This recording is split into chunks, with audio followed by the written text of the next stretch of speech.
What up mga idolo? Let's talk about steam trap. So ang steam trap, makikita nyo yan sa steam line. Refresh muna natin konti yung steam line mga idol. Sa mga baguhan, meron akong nagawang content about sa steam system. So sa mga hindi pa nakapanood, pwede nyong panoorin yan na. So refresh tayo.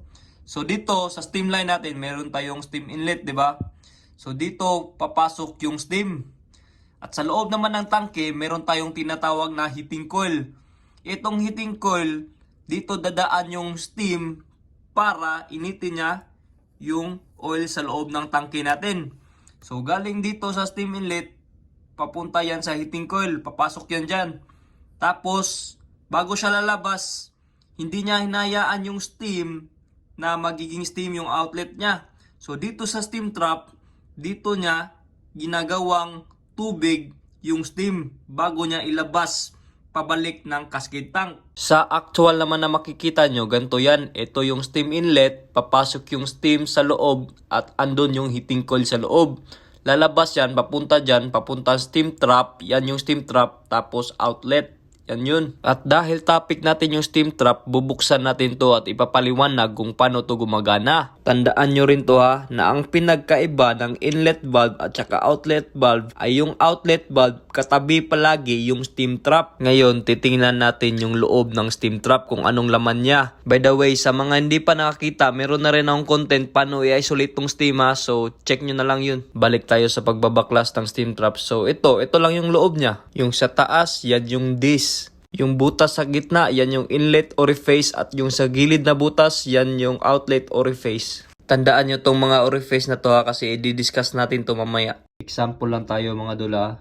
Kunyari, itong tangke to, naka-isolate. Tapos gusto nating i-heating ulit. So, yung situation nito is itong inlet valve at saka outlet valve is sirado pa, di ba? So dito, yung linyada na to galing sa inlet papuntang outlet is puno yan ng tubig. 'Di ba? Kasi galing yan sa heating eh. So yung steam diyan na naipon na is nagiging tubig na. So kung i-heat up natin ulit tong tanking to, ang unang gagawin natin is bubuksan natin tong outlet valve, 'di ba? Tsaka ika-crack open natin yung steam. So habang papasok yung steam dito, itutulak niya yung tubig palabas hanggang dito sa steam trap. Ngayon naman, ang mangyayari sa steam trap, ganito yan. So ito yung steam trap natin mga dol. Ito yung disc, ito yung steam inlet orifice, at saka ito yung condensate water orifice. So palabas na to, pabalik ng cascade tank. So ang nangyayari, yung steam, tinutulak niya yung tubig, di ba? Yung tubig pumupunta dito, tapos inaangat niya yung disc, 'di ba? Para meron siyang outlet, makalabas siya papuntang cascade tank. Ganyan 'yan. Ngayon naman, kung wala ng tubig at steam na lang yung dumadaloy, ang nangyayari naman sa steam trap is ganito. Yung steam dito is papasok, 'di ba? Tapos inaangat niya yung disc. Yung steam, it will always go up, hindi naman 'yan bababa, 'di ba? So it will go up until mapuno niya yung chamber na to. At pag mapuno niya yung chamber na to, yung pressure na nabubuo sa chamber, itutulak niya yung disc pababa para magko-close yan yung mga orifice natin. So bale, ito na yung steam trap natin. So itong dilaw na to, ito yung steam pressure na nagtutulak pababa sa disc, di ba? So dito naman sa baba, meron ng steam trap na nangyayari. So yung steam dito na na-trap, dahan-dahan yan magiging tubig.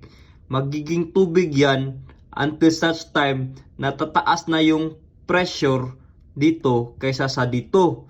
So means fully tubig na talaga to. Kaya niya nang iangat tong disc na to. Ang mangyayari, pag inangat niya yung disc na yan, is ganito na.